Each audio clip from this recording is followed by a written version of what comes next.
Price allot. ஆண்டவராகிய இயேசு கிறிஸ்து நாமத்தில் உங்களுக்கு என் அன்பின் வாழ்த்துதலை தெரிவித்துக் கொள்கிறேன். என் கருமையான தேவ பிள்ளைகளே, ஒவ்வொரு நாளும் இந்த யூடியூப் மூலம் உங்களை சந்திப்பதில் நான் மிகுந்த மகிழ்ச்சி அடைகிறேன். இந்த ஆடியோவை நீங்கள் கேட்டு தேவ ஆசீர்வாதத்தை பெறுவது மட்டுமன்றி, உங்களுக்கு அறிமுகமானவர்கள், உங்கள் நண்பர்கள், உங்கள் உறவினர்களுக்கும் இந்த ஆடியோவை அனுப்பி தேவனுடைய நாமத்தை மகிமைப்படுத்தும்படி உங்களை அன்புடன் கேட்டுக்கொள்கிறேன். இந்த நாளிலும் 1 ராஜாக்கள் 1 அதிகாரம் 1 வசனம். தாவீது ராஜா வயது சென்று விருத்தாப்பியமான போது வஸ்திரங்களினால் அவனை மூடினாலும் அவனுக்கு அனல் உண்டாகவில்லை. அப்பொழுது அவனுடைய ஊழியக்காரர் அவனை நோக்கி ராஜ சமூகத்தில் நின்று அவருக்கு பணிவிடை செய்யவும், ராஜாவாகிய எங்கள் ஆண்டவனுக்கு அனல் உண்டாகும்படி உம்முடைய மடியிலே படுத்துக்கொள்ளவும் கன்னியாகிய ஒரு சிறு பெண்ணை ராஜாவாகிய எங்கள் ஆண்டவனுக்கு தேடுவோம் என்று சொல்லி இஸ்ரவேலின் எல்லையிலெல்லாம் அழகான ஒரு பெண்ணை தேடி சூனேம் ஊராளாகிய அபிஷாகை கண்டு அவளை ராஜாவினிடத்தில் கொண்டு வந்தார்கள். அந்த பெண் வெகு அழகாய் இருந்தாள். அவள் ராஜாவுக்கு உதவியாய் இருந்து அவனுக்கு பணிவிடை செய்தாள். ஆனாலும் ராஜா அவளை அறியவில்லை. ஆகித்திற்கு பிறந்த அதோனியா என்பவன் நான் ராஜா ஆவேன் என்று சொல்லி தன்னைத்தான் உயர்த்தி தனக்கு ரதங்களையும் குதிரை வீரரையும் தனக்கு முன் ஓடும் 50 காலாட்களையும் சம்பாதித்தான். அவனுடைய தகப்பன் நீ இப்படி செய்வானேன் என்று அவனை ஒரு காலும் கடிந்து கொள்ளவில்லை. அவன் மிகவும் அழகுள்ளவனாய் இருந்தான். அப்சலோமுக்கு பின் அவனுடைய தாய் அவனை பெற்றாள். அவன் செரியாவின் குமாரனாகிய யோவாவோடும் ஆசாரியனாகிய அபியத்தாரோடும் ஆலோசனை பண்ணி வந்தான். அவர்கள் அவனிடத்திலிருந்து அவனுக்கு உதவி செய்து வந்தார்கள். ஆசாரியனாகிய சாதோக்கும் யோய்தாவின் குமாரனாகிய பெனேயாவும் தீர்க்கதரிசியாகிய நாத்தானும் சீமேயியும் ரேயியும் தாவீதோடு இருக்கிற பராக்கிரமசாலிகளும் அதோனியாவுக்கு உடந்தையாய் இருக்கவில்லை. அதோனியா இன்ரோகேலுக்கு சமீபமான சோகெலேத் என்னும் கல்லின் அருகே ஆடு மாடுகளையும் கொழுத்த ஜந்துக்களையும் அடித்து ராஜாவின் குமாரராகிய தன் சகோதரர் எல்லாரையும் ராஜாவின் ஊழியக்காரரான யூதாவின் மனுஷர் அனைவரையும் அழைத்தான். தீர்க்கதரிசியாகிய நாத்தானையும் பெனேயாவையும் பராக்கிரமசாலிகளையும் தன் சகோதரனாகிய சாலமோனையும் அழைக்கவில்லை. அப்பொழுது நாத்தான் சாலமோனின் தாயாகிய பத்சேபாளை நோக்கி, நம்முடைய ஆண்டவனாகிய தாவீதுக்கு தெரியாமல் ஆகித்தின் குமாரனாகிய அதோனியா ராஜாவாகிற செய்தியை நீ கேட்கவில்லையா? இப்போதும் உன் பிராணனையும் உன் குமாரனாகிய சாலமோனின் பிராணனையும் தப்புவிக்கும்படிக்கு நீ வா, உனக்கு நான் ஆலோசனை சொல்லுவேன். நீ தாவீது ராஜாவினிடத்தில் போய், ராஜாவாகிய என் ஆண்டவனே, எனக்கு பின் உன் குமாரனாகிய சாலமோன் ராஜாவாகி அவனே என் சிங்காசனத்தின் மேல் வீற்றிருப்பான் என்று நீர் உமது அடியாளுக்கு ஆணையிடவில்லையா? அப்படி இருக்க அதோனியா ராஜாவாகிறது என்ன என்று அவரிடத்தில் கேள். நீ அங்கே ராஜாவோடே பேசிக் கொண்டிருக்கையில் நானும் உனக்கு பின் வந்து உன் வார்த்தைகளை உறுதிப்படுத்துவேன் என்றான். அப்படியே பத்சேபாள் பள்ளி அறைக்குள் ராஜாவினிடத்தில் போனாள். ராஜா மிகவும் வயது சென்றவனாய் இருந்தான். சூனேம் ஊராளாகிய அபிஷாக் ராஜாவுக்கு பணிவிடை செய்து கொண்டிருந்தாள். பத்சேபாள் குனிந்து ராஜாவை வணங்கினாள். அப்பொழுது ராஜா, உனக்கு என்ன வேண்டும் என்று கேட்டான். அதற்கு அவள், என் ஆண்டவனே, எனக்கு பின் உன் குமாரனாகிய சாலமோன் ராஜாவாகி அவனே என் சிங்காசனத்தின் மேல் வீற்றிருப்பான் என்று நீர் உம்முடைய தேவனாகிய கர்த்தரை கொண்டு உமது அடியாளுக்கு ஆணையிட்டீரே. இப்பொழுது இதோ அதோனியா ராஜாவாகிறான். என் ஆண்டவனாகிய ராஜாவே, நீர் அதை அறியவில்லை. அவன் மாடுகளையும் கொழுத்த ஜந்துக்களையும் ஆடுகளையும் திரளாக அடித்து ராஜாவின் குமாரர் அனைவரையும் ஆசாரியனாகிய அபியத்தாரையும் யோவாப் என்னும் படைத்தலைவனையும் அழைத்தான். ஆனாலும் உமது அடியானாகிய சாலமோனை அழைக்கவில்லை. ராஜாவாகிய என் ஆண்டவனே, ராஜாவாகிய என் ஆண்டவனுக்கு பிறகு அவருடைய சிங்காசனத்தின் மேல் வீற்றிருப்பன் இன்னான் என்று தங்களுக்கு அறிவிக்க வேண்டும் என்று இஸ்ரவேலர் அனைவரின் கண்களும் உம்மை நோக்கி கொண்டிருக்கிறது. அறிவியாமற் போனால் ராஜாவாகிய என் ஆண்டவன் தம்முடைய பிதாக்களோடே படுத்து கொண்ட பின்பு நானும் என் குமாரனாகிய சாலமோனும் குற்றவாளியாய் எண்ணப்படுவோம் என்றாள். அவள் ராஜாவோடே பேசிக்கொண்டிருக்கையில் தீர்க்கதரிசியாகிய நாத்தான் வந்தான். தீர்க்கதரிசியாகிய நாத்தான் வந்திருக்கிறார் என்று ராஜாவுக்கு தெரிவித்தார்கள். அவன் ராஜாவுக்கு முன்பாக பிரவேசித்து முகங்குப்புற விழுந்து ராஜாவை வணங்கினான். நாத்தான், ராஜாவாகிய என் ஆண்டவனே, அதோனியா எனக்கு பின் ராஜாவாகி அவனே என் சிங்காசனத்தின் மேல் வீற்றிருப்பான் என்று நீர் சொன்னதுண்டோ? அவன் இன்றைய தினம் போய் மாடுகளையும் கொழுத்த ஜந்துக்களையும் ஆடுகளையும் திரளாக அடித்து ராஜாவின் குமாரர் அனைவரையும் இராணுவ தலைவரையும் ஆசாரியனாகிய அபியத்தாரையும் அழைத்தான். அவர்கள் அவனுக்கு முன்பாக புசித்து குடித்து ராஜாவாகிய அதோனியா வாழ்க என்று சொல்கிறார்கள். ஆனாலும் நமது அடியானாகிய என்னையும் ஆசாரியனாகிய சாதோக்கையும் யோய்தாவின் குமாரனாகிய பெனயாவையும் உமது அடியானாகிய சாலமோனையும் அவன் அழைக்கவில்லை. ராஜாவாகிய என் ஆண்டவனுக்கு பின் தமது சிங்காசனத்தில் வீற்றிருப்பவன் இவன்தான் என்று நீர் உமது அடியானுக்கு தெரிவிக்காதிருக்கையில் இந்த காரியம் ராஜாவாகிய என் ஆண்டவன் கட்டளையால் நடந்திருக்குமோ என்றான். அப்பொழுது தாவீது ராஜா பிரதியுத்தரமாக, பத்சேபாளை என்னிடத்தில் வரவழையுங்கள் என்றான். அவள் ராஜா சமூகத்தில் பிரவேசித்து ராஜாவுக்கு முன்னே நின்றாள். அப்பொழுது ராஜா, உன் குமாரனாகிய சாலமோன் எனக்கு பின் அரசாண்டு அவனே என் ஸ்தானத்தில் என் சிங்காசனத்தின் மேல் வீற்றிருப்பான் என்று நான் உனக்கு இஸ்ரவேலின் தேவனாகிய கர்த்தர் மேல் ஆணையிட்டபடியே இன்றைக்கு செய்து தீர்ப்பேன் என்பதை என் ஆத்துமாவை எல்லா இக்கட்டுக்கும் நீங்களாக்கி மீட்ட கர்த்தருடைய ஜீவனை கொண்டு சொல்கிறேன் என்று ஆணையிட்டான். அப்பொழுது பத்சேபாள் தரை மட்டும் குனிந்து ராஜாவை வணங்கி, என் ஆண்டவனாகிய தாவீது ராஜா என்றைக்கும் வாழ்க என்றாள்.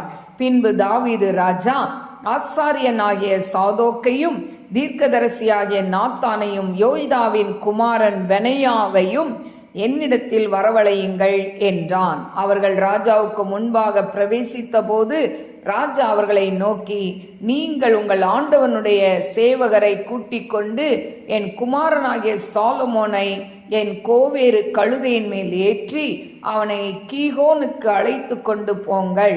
அங்கே ஆசாரனாகிய சாதோக்கும் தீர்க்கதரிசியாகிய நாத்தானும் அவனை இஸ்ரவேலின் மேல் ராஜாவாக அபிஷேகம் பண்ண கடவர்கள். பின்பு எக்காலம் ஊதி ராஜாவாகிய சாலமோன் வாழ்க என்று வாழ்த்துங்கள்.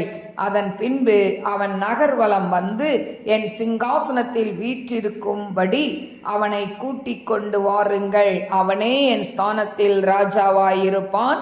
அவன் இஸ்ரவேலின் மேலும் யூதாவின் மேலும் தலைவனாய் இருக்கும்படி அவனை ஏற்படுத்தினேன் என்றான். அப்பொழுது யோய்தாவின் குமாரன் பெனயா ராஜாவுக்கு பிரதியுத்தரமாக, ஆமேன், ராஜாவாகிய ஆண்டவனுடைய தேவனாகிய கர்த்தரும் இப்படியே சொல்வாராக. கர்த்தர் ராஜாவாகிய என் ஆண்டவனோடே எப்படி இருந்தாரோ அப்படியே அவர் சாலமோனோடும் இருந்து தாவீது ராஜாவாகிய என் ஆண்டவனுடைய சிங்காசனத்தை பார்க்கிலும் அவருடைய சிங்காசனத்தை பெரிதாக்குவாராக என்றான். அப்படியே ஆசாரியனாகிய சாதோக்கும் தீர்க்கதரிசியாகிய நாத்தானும் யோய்தாவின் குமாரன் பெனயாவும் கிரேத்தியரும் பிலேத்தியரும் போய் சாலமோனை தாவீது ராஜாவினுடைய கோவேறு கழுதையின் மேல் ஏற்றி அவனை கீகோனுக்கு நடத்தி கொண்டு போனார்கள்.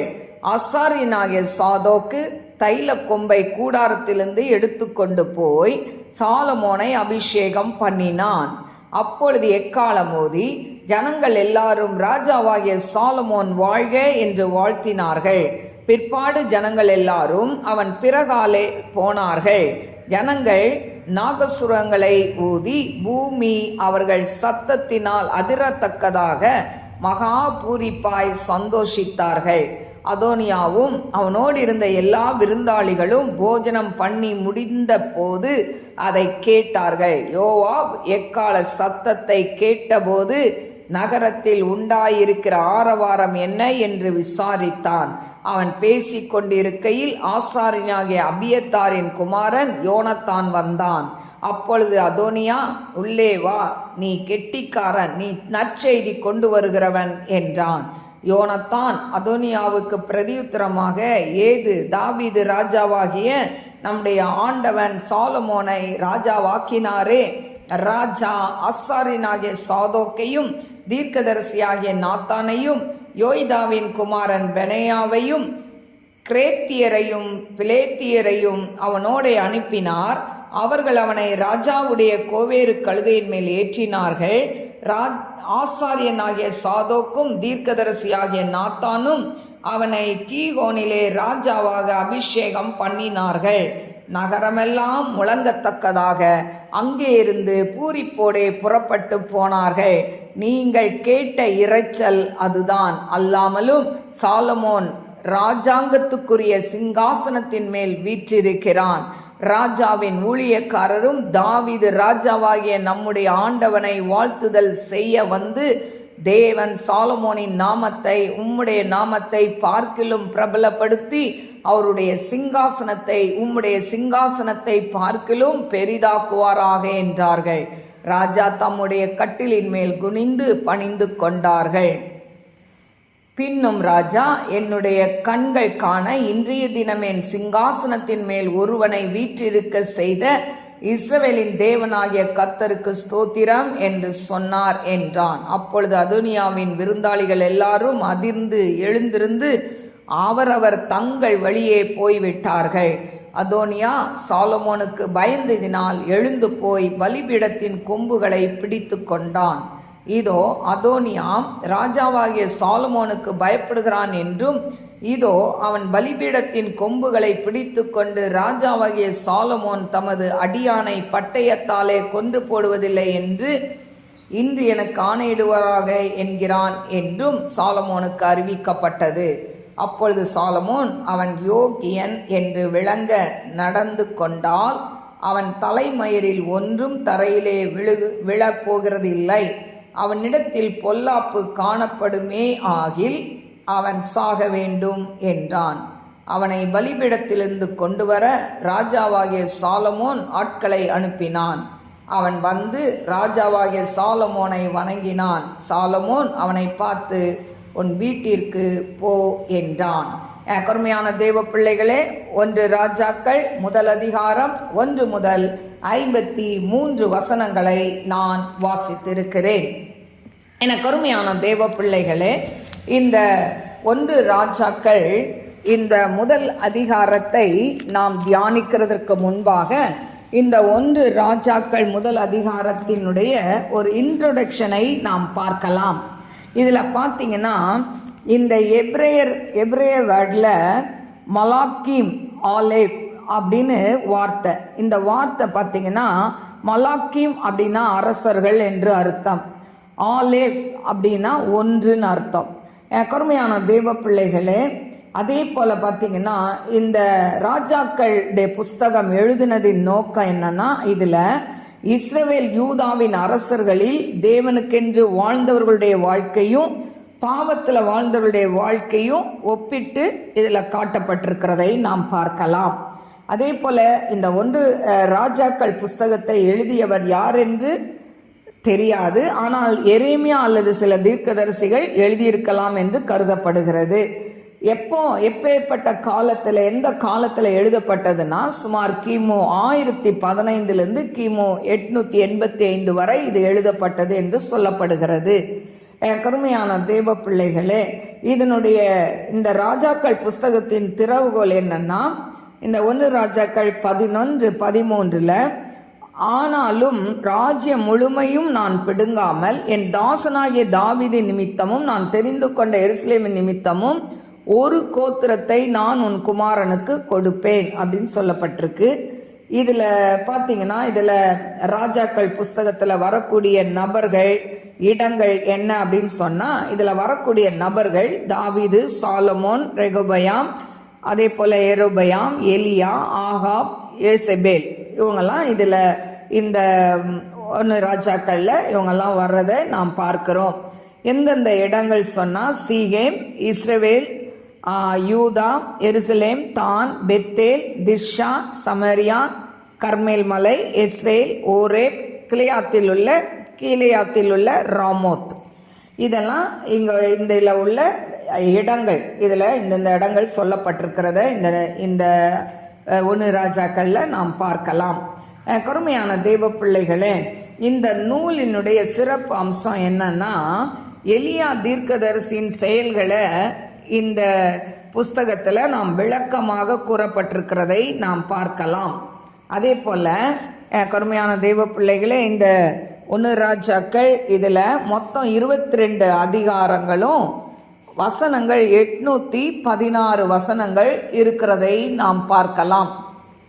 கருமையான தெய்வ பிள்ளைகளே, அது மட்டும் இல்லை, இதில் என்ன உள்ள கருத்து இருக்குது அப்படின்னு சொன்னால், 1 ராஜாக்கள் 1 வசனத்திலிருந்து 11 அதிகாரம் வரைக்கும், 11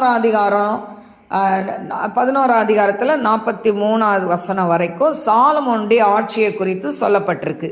அடுத்தது 12 அதிகாரம் 1 முதல் 33 அதிகாரம் வரைக்கும் அதாவது ஆட்சியில் வரக்கூடிய, அரசில் வரக்கூடிய பிளவுகள் சொல்லப்பட்டிருக்கிறது.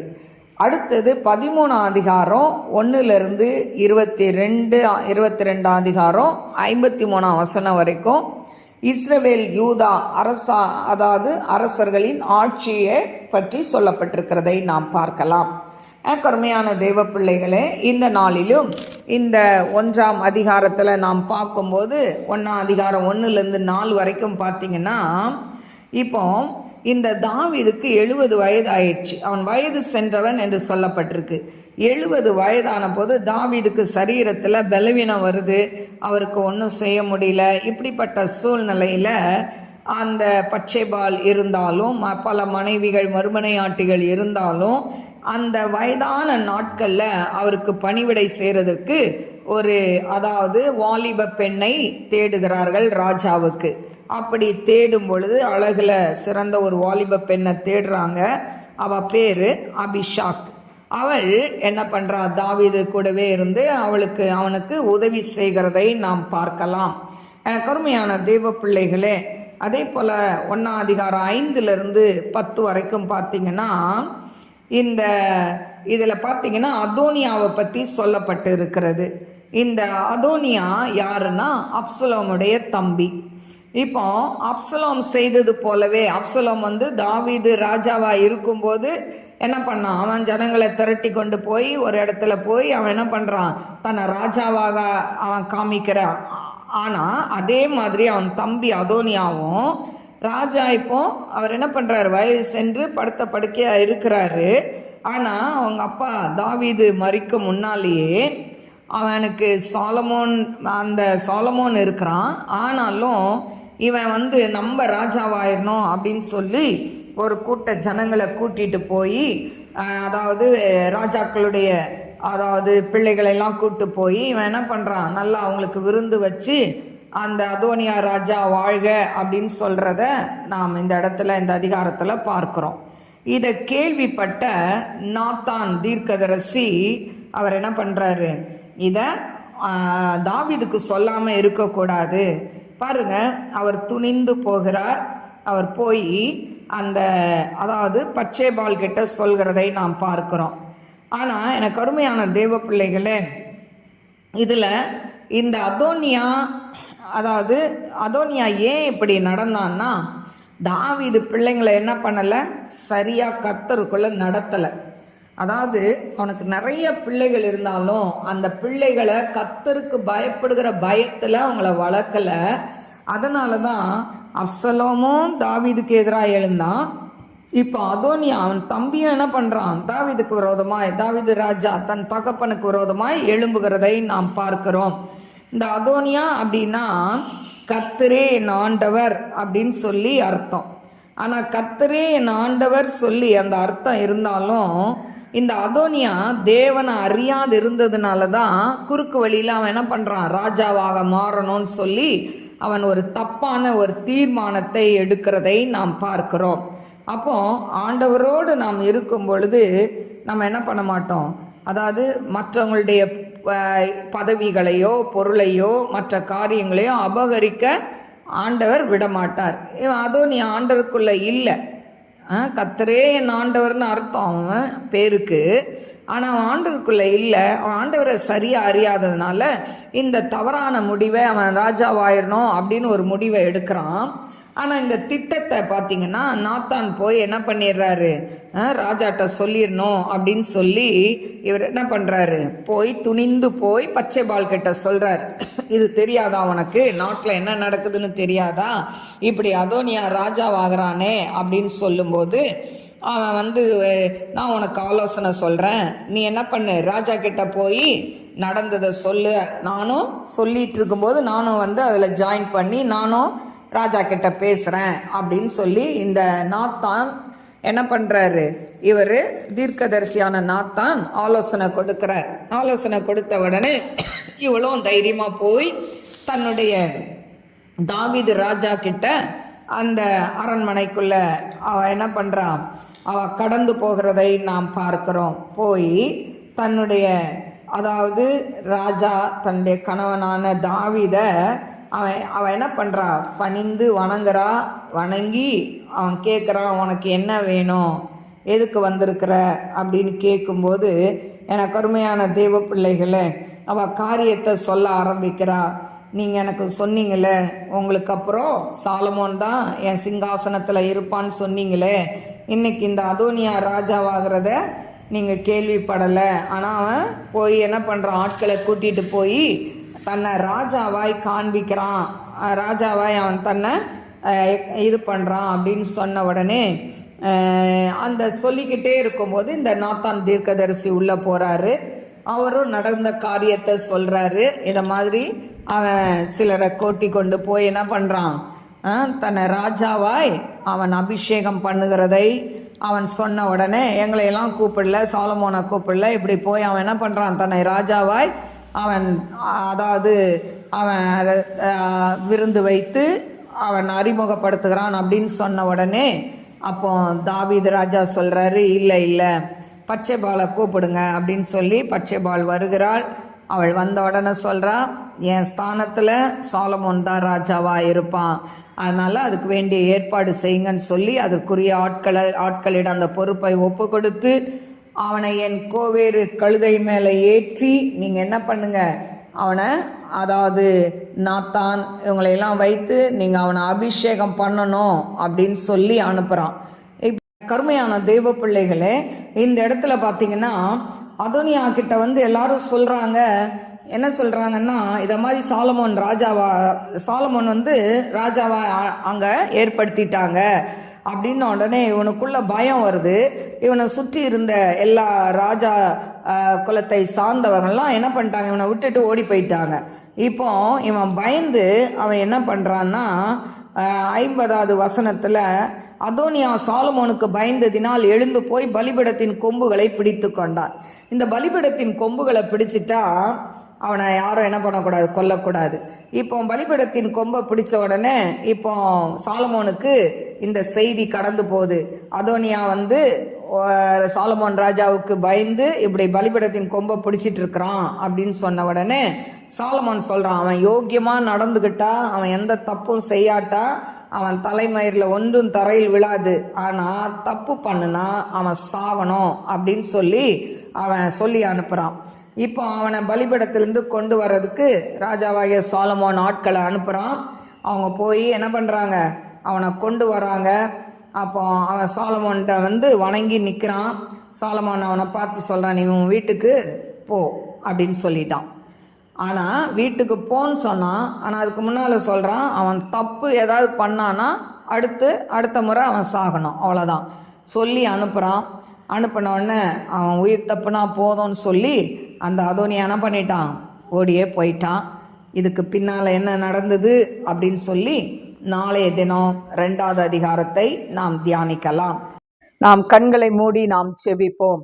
ஸ்தோத்திரிக்கிற ஆண்டவரே, மகா பரிசுத்தமுள்ள நல்ல தகப்பனே, நன்றியோடு ஸ்தோத்திரிக்கிற ராஜா, மகிமையின் தேவனே, மாக்கு ஸ்தோத்திரம். சிங்காசனத்தில் வீற்றுக்கிறவரே, மாக்கு ஸ்தோத்திரிக்கிற இந்த நாளிலே 1 ராஜாக்களை ஆண்டவரே அப்பா தகப்பனே, நாங்கள் தியானிக்க நீர் கொடுத்த கிருபைக்காய் ஸ்தோத்திரம். இதை கேட்ட ஒவ்வொரு பிள்ளைகளும் ஆண்டவரை அப்பா தகப்பனே ஆண்டவரை அப்பா உமக்கு துதிக்கிற ஆண்டவரை உமக்கேற்ற பிள்ளைகளாய் ஆண்டவரே நீர் வணைந்து கொள்ள வேண்டுமாறு ஜெபிக்கிற ஆண்டவரை அப்பா அம்மா நந்தியோடு ஸ்துதிக்கிறவர தீரபா லபௌரி அந்தரால ரபீக்கரபா ரீபா லபௌரி அந்தரால ரபீக்கரபா ஓரிபி கபௌரி அந்தரால ரபீக்கரபா தோலா யாஷால ரபி அந்தரால ரபீக்கரபா. தாவீது தன் ஸ்தானத்தில் அப்பா சாலமோனை ஆண்டவரே ராஜாவாய் ஆண்டவரே உம்முடைய கர்த்தாவை அநாதி தீர்மானத்தின்படி நியமிக்க கொடுத்த கிருபைக்காய் ஸ்தோத்திரிக்கிற ஆண்டவரை அப்பா அம்மாக்கு துதிக்கிற ஒவ்வொரு கர்த்தாவே ஆண்டவரே பெற்றோர்களும் தங்கள் கடமையில ஆண்டவரை அப்பா கரெக்டா இருக்க நீங்க கிருபை கொடுங்க டாடி. அதே போல பிள்ளைகளும் ஆண்டவரை அப்பா தகப்பனை தாய் தகப்பனை கனம் பண்ணுகிற காரியங்கள் ஆண்டவரை அப்பா அவர்கள் உண்மை உள்ளவர்களாய் இருக்க கிருபை தர வேண்டுமாறு ஜெபிக்கிற ஆண்டவரை அப்பா தகப்பனை ஆண்டவரை அப்சலோம் ஆண்டவரை அதோனியாவை போல ஆண்டவரை அப்பா தகப்பன் இருக்கும் போதே ஆண்டவரை அப்பா அந்த அரியணைக்கு வரணும்னு சொல்லி ஆண்டவரை அப்பா சதி திட்டம் போடுகிற அப்படிப்பட்ட ஆண்டவரை பிள்ளைகளா இல்லாமல் ஆண்டவரே அப்பா தாய் தகப்பனை ஆண்டவரை கடைசி வரைக்கும் ஆண்டவரை அப்பா அவங்களை காக்கக்கூடிய பிள்ளைகளாய் ஆண்டவரே நீங்க மாற்ற வேண்டுமாறு ஜெபிக்கிறேன். நம்முடைய அன்பின் கரத்துல தாழ்த்தி ஒப்பு கொடுக்கிறப்பா ஆண்டவரே மாக்க துதிக்கிற இந்த நாள்லயும் வியாதியா இருக்கிற ஒவ்வொரு பிள்ளைகளையும் தொட்டு சுகப்படுத்துங்கப்பா. திருமணத்துக்கு காத்திருக்கிற பிள்ளைகளுக்கு திருமண காரியங்களை ஒழுங்குபடுத்துங்க ராஜா. குழந்தை இல்லாத பிள்ளைகளுக்கு குழந்தை பாக்கியத்தை கொடுங்க. டிப்ரெஷன்ல இருக்கிற பிள்ளைகளுக்கு அந்த டிப்ரெஷன்ல இருந்து விடுதலையை கொடுங்க ஆண்டவரை அப்பா அம்மா நன்றியோடு ஸ்தோத்திரிக்கிற ராஜா. மகிமையின் தேவனே மாக்கு ஸ்தோத்திரிக்கிற ஆண்டவரை அப்பா அம்மாக்கு ஸ்தோத்திரிக்கிற பிசினஸ்ல லாஸா இருக்கிற பிள்ளைகளுக்கு அப்பா அவங்க பிசினஸ் மறுபடியும் கட்டி எழுப்புங்க ஏசப்பா. வேலையில்லாத பிள்ளைகளுக்கு வேலையை கொடுங்க ஆண்டவரை அப்பா அம்மா நன்றியோடு ஸ்தோத்திரிக்கிற ராஜா. ஆண்டவரே மனதுல பாரத்தோடு சஞ்சலத்தோடு இருக்கிற பிள்ளைகளுக்கு குடும்பத்துல கணவன் மனைவிக்குள்ள சமாதானம் இல்லாத பிள்ளைகளுடைய குடும்பத்துல சமாதானத்தை கட்டளையிட வேண்டுமாறு ஜெபிக்கிறேன் ஆண்டவரை அப்பா உம்முடைய கிருபை தாங்கட்டும். தூக்கம் இல்லாம இரவு நேரத்துல எத்தனை மாத்திரைகள் போட்டாலும் தூங்க முடியாம இருக்கிற எத்தனையோ பிள்ளைகள் ஆண்டவரை இதை கேட்டுக்கொண்டு இருக்கலாம் ஆண்டவரை. அவர்களுக்கு ஆண்டவரை இரவு நேரங்கள்ல நல்ல தூக்கத்தை கொடுங்க டாடி. நாமத்தை மாத்திரம் மகிமைப்படுத்துங்கப்பா. அவை அந்த கரத்துல தாழ்த்தி ஒப்பு கொடுக்கிறேன் இயேசுவின் நாமத்தில் கேட்கிறேன் பிதாவே, ஆமென். God bless you. God bless you.